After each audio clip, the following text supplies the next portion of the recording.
Bismillahirrahmanirrahim. I hope you're doing well and having a great time. It's Muhammad Imran and you're learning linguistics and literature with Imran. In today's session, we will be discussing speech acts.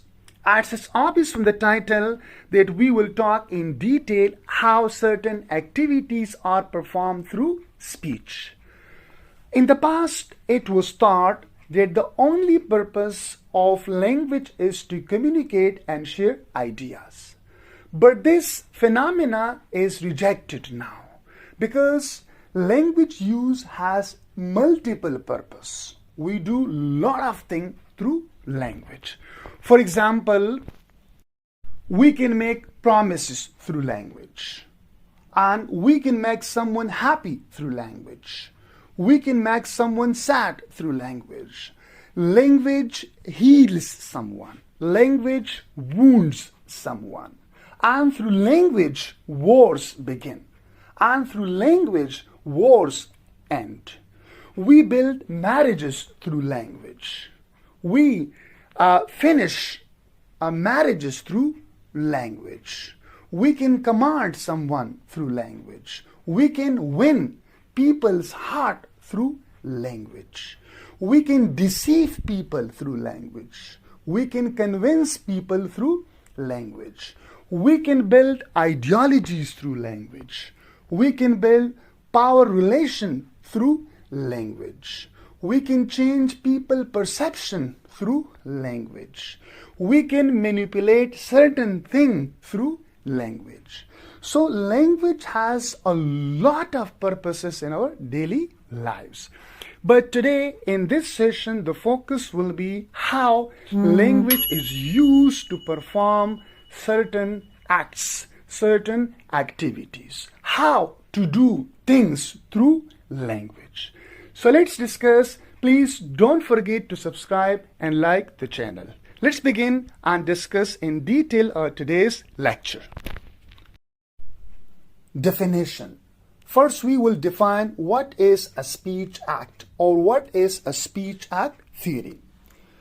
In linguistics, a speech act is an utterance. So what is utterance? There's a lecture I uploaded on YouTube and I discuss in detail the difference between utterance and sentence. Please watch it.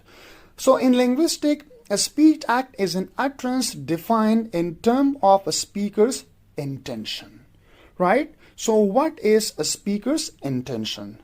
In speech act, we see that what does a speaker want me to do? Whether the speaker is giving me a command, request, plea, promise, or what? And the effect it has on a listener. So whenever we speak, so we have some intention in our mind. Sometimes we want to command, sometimes we want to request, sometimes we want to convince someone. So what does a speaker want? What is his or her intention? And then what is the effect of the speaker utterance on the listener? So essentially, it is the action that the speaker hopes to provoke in his or her audience. Right? For example, if I say, I need a glass of water. So this is not only information, right? This is my utterance. I need a glass of water. So I am making a kind of indirect request that please bring for me a glass of water, right? It's a request. So you go up and bring me a glass of water. So it is then an effect upon the listeners. So whenever we speak, so we have an intention. And then this intention is perceived by the listeners, right? And then we see the effect on the listener. So then we have three layers of a message. One is called locution, one is called illocution, and the last one is called perlocution. We will discuss what are these three acts. So speech act might be a request, as I told you, right? It might be request. Would you mind to bring me a glass of water? It's a request. I'm not just giving you information, but I want you to do something, right? Sometimes I will say directly and sometimes I will say indirectly. If I say I'm very thirsty, right? So you go and you bring me a glass of water. And sometime I may ask you directly that, could you please bring me a glass of water? Right? So that is act. I want to do an act. So this act can be a request, it can be warning, it can be promises, it can be apologies, it can be greeting, or any number of declaration. As you might imagine, speech acts are an important part of communication.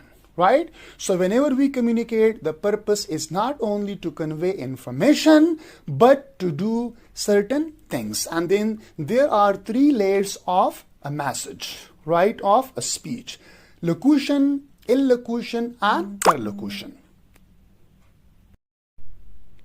The importance of speech acts: inferring the function of what is said. So language has a function. You are going to infer it, what somebody has said.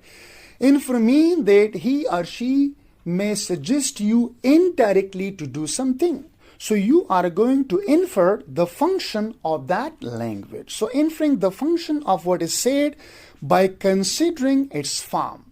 Because you cannot infer the function of language until and unless you don't know the form.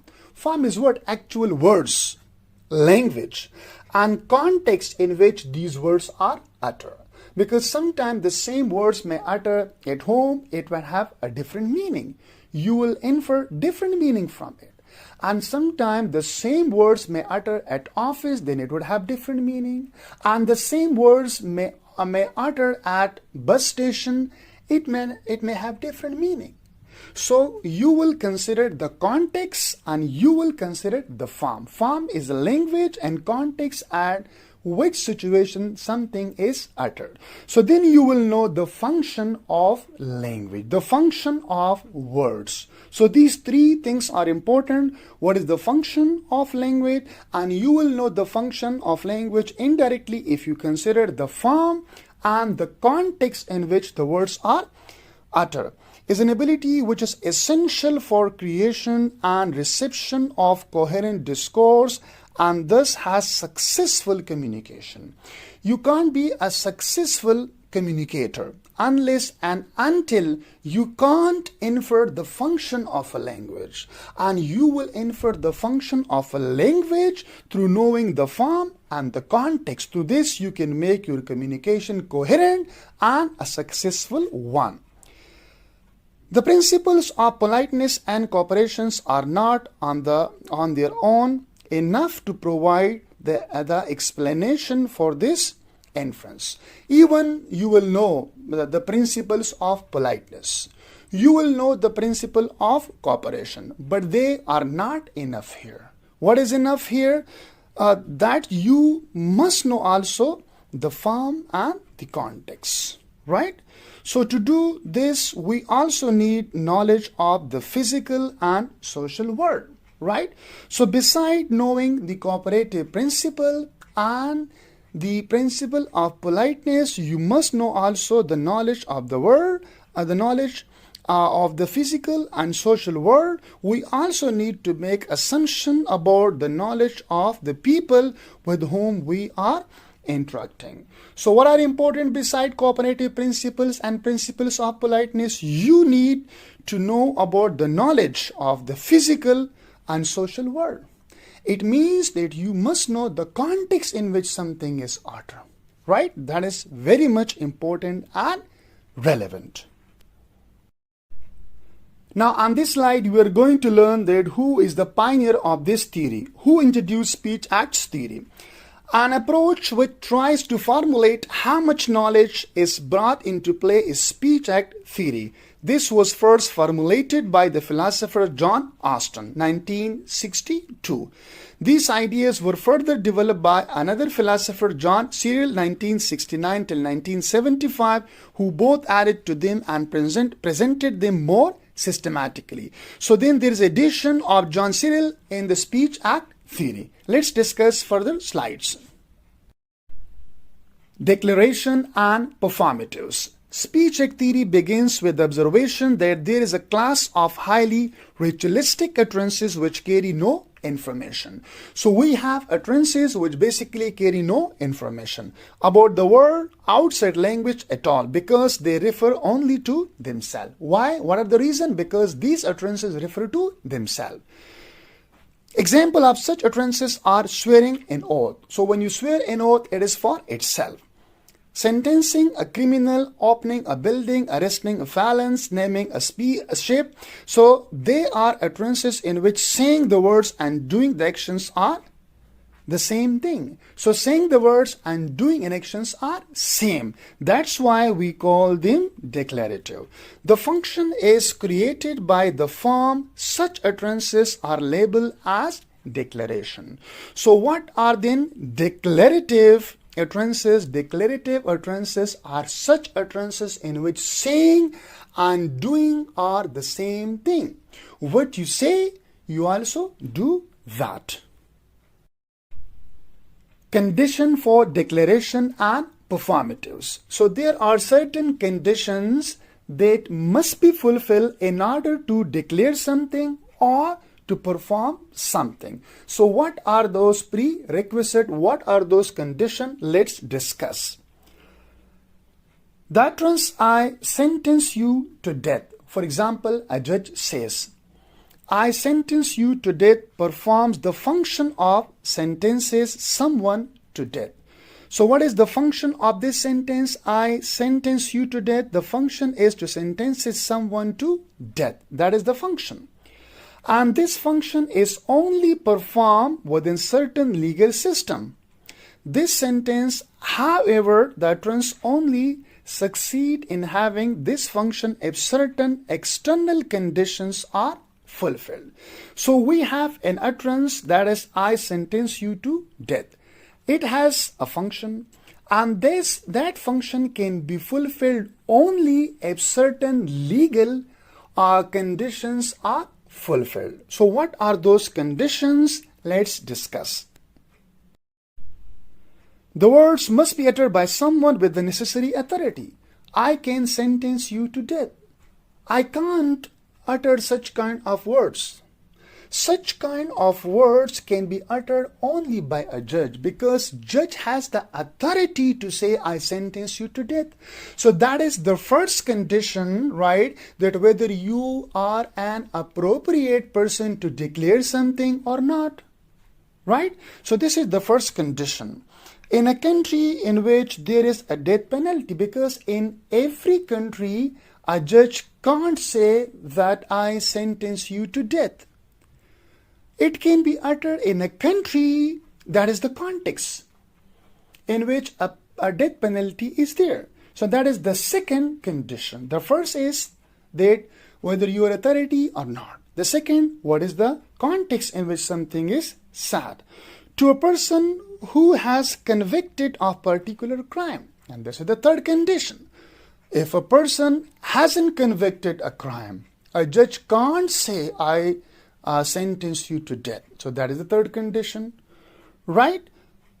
They must be spoken, not written at the right time, right? They must be spoken, not written, because you can't sentence someone through writing. You must speak, not written, at the time, at the end of a trial, and in the right place in a court. Right? So court is important. You can't say at home or on the street, right? You can't say before the trial. When the trial ends and you can speak, you cannot write, and you can say in a country where there's death penalty, and you can declare a person death penalty that if he convicted something, and if you are an authority or in a country. So these are certain conditions. Until and unless these conditions are not fulfilled, you cannot declare, or a person cannot perform an act. So these are conditions. Very interesting and very informative. Some more condition. The judge cannot say to the member of family over breakfast or in a country where the death penalty has been abolished. So this also condition. If the death penalty does not exist somewhere, judge cannot say. Or over a breakfast to the member of a family, a judge cannot say it. It's no good my standing up in the court and saying them even to the right person at the right time, because I am not a judge. It's no good my standing up in a court. I can't say because I'm a teacher. I don't have authority, right?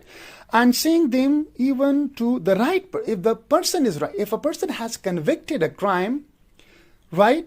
So I can't say because I'm not a judge. And the time is right, again I can't say because I'm not a judge. Because I'm not a judge, and the condition that must be fulfilled are known as Felicity condition. Technically, we call such conditions as Felicity condition. So Felicity conditions are necessary conditions that must be fulfilled before you declare something or you perform something. In most lives, such highly ritualistic utterances as declarations are rare and very dramatic. So we don't use such kind of declarations in our lives.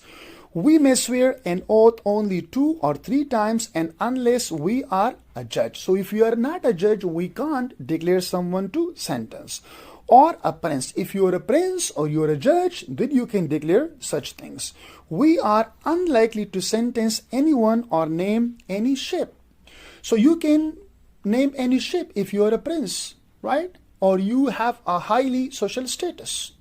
Or you can sentence someone to death if you are a judge. So the whole issue may seem very fast removed from the analysis of discourse and the concern of typical language learner. So such kind of things are removed from typical language learner on discourse analysis. Declarations, however, are only a special case of much commoner group of utterances, performative. So these are also utterances in which saying is doing. Sometimes when we say, we also do the same things, and they too are only successful if certain felicity conditions are fulfilled. Again, if you say something and you do something, for this you have to fulfill certain condition. But unlikely declaration, the related verbs vow, arrest, declare, etc. are not always actually said. We don't say such kind of things in our daily lives.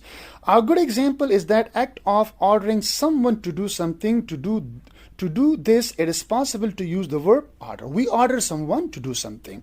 And to say, for example, I order you to clean your boots. So this is an order. We can't declare someone to death, or we can't name any ship, because we are ordinary people. So that is removed from the discourse analysis or for typical language learner. What is important for a typical language learner is that I order you to clean your boots. That's important. So when I say I order you to clean your boots, so for this you have to fulfill certain conditions. What are those conditions? You must be in a high social status, or you must be a boss. You are ordering your employee or your servant. Or to use the imperative form, clean your boot. When you say to someone, clean your boot, so you may be a mom, you may be a father. You are ordering your child, your son, your daughter to clean your boots. So you can order someone, or you can say, I order you to clean your boots. For this also, certain conditions must be fulfilled. This is called in condition. Such conditions are called felicity condition. So clean your boots, which is often associated with ordering, yet as with declarations, with utterances will only be perceived in order if certain conditions are operations and known to be the operation by both the sender and receiver. The felicity conditions for an order are, we will discuss what are those felicity conditions now.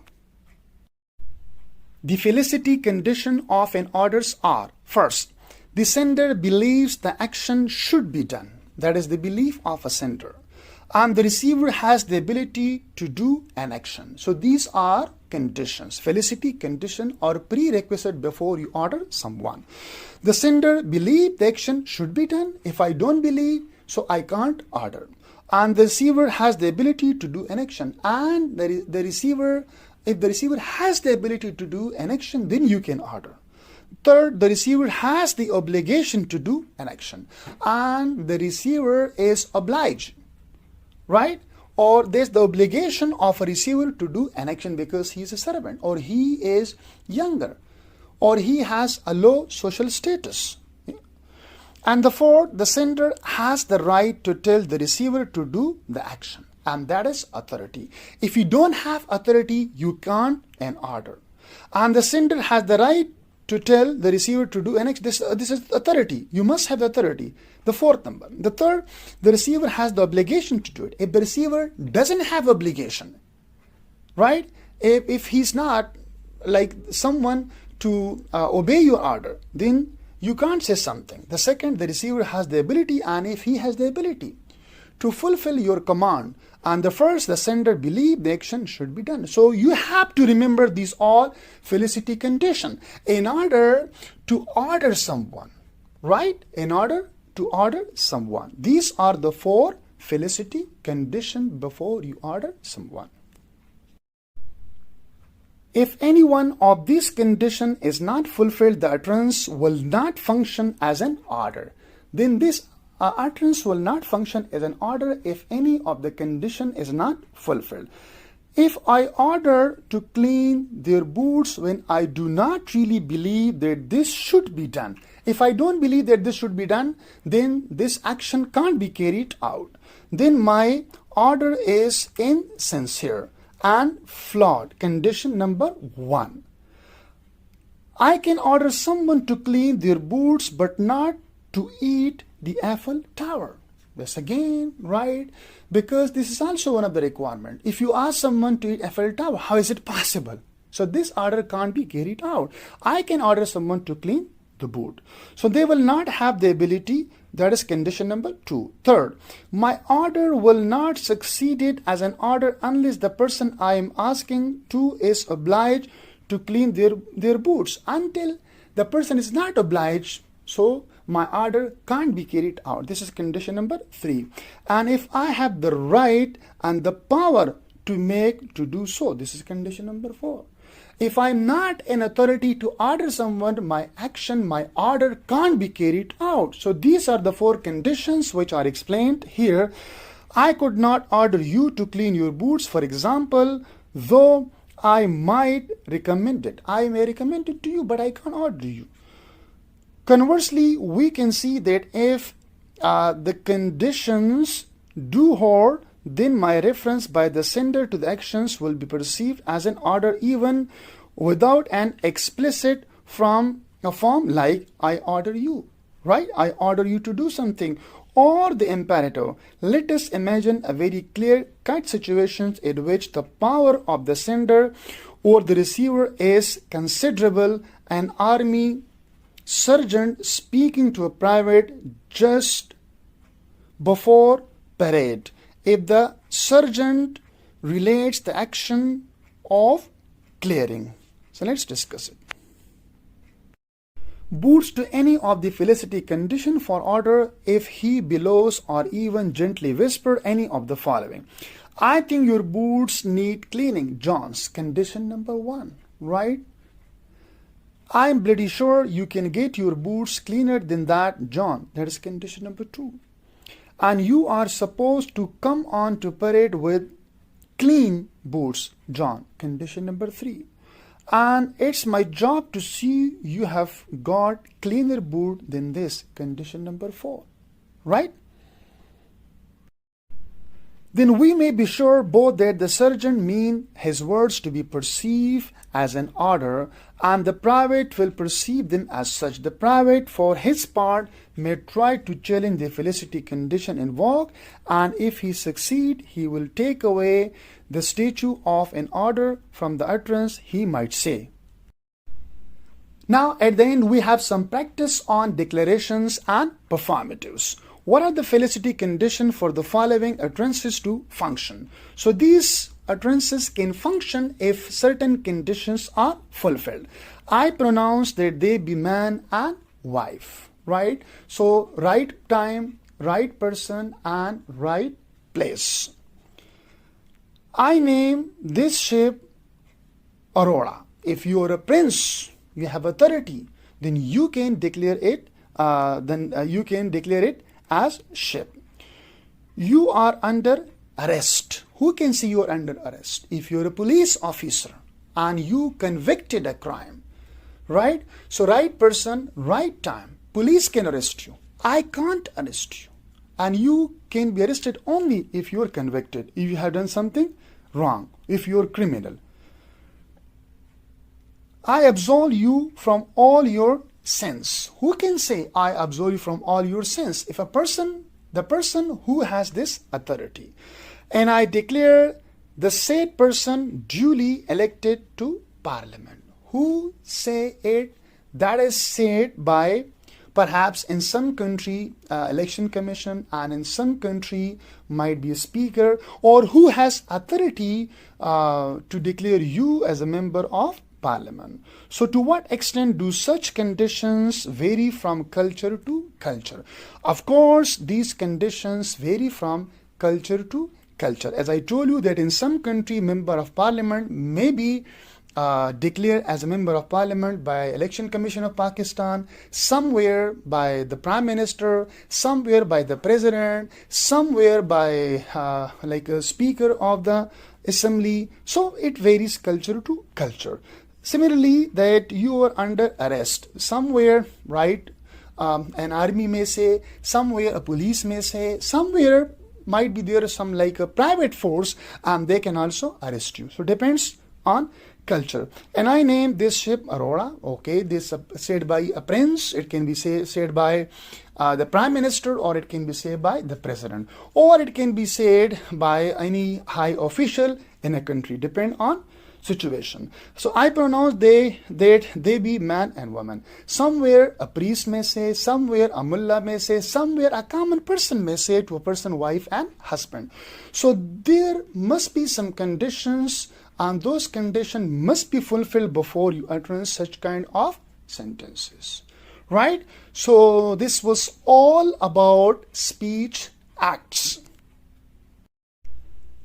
In this lecture, we define what is speech act. We learn the importance of speech act. We also learn locutionary, illocutionary, and perlocutionary acts. And we discuss in detail declarations and performatives. And at the end, we had some practice on declarations and performatives. So this was all about speech acts. If you have any questions, so please leave your messages, your valuable suggestion in comment box. Thank you so much. Don't forget to subscribe and like the channel.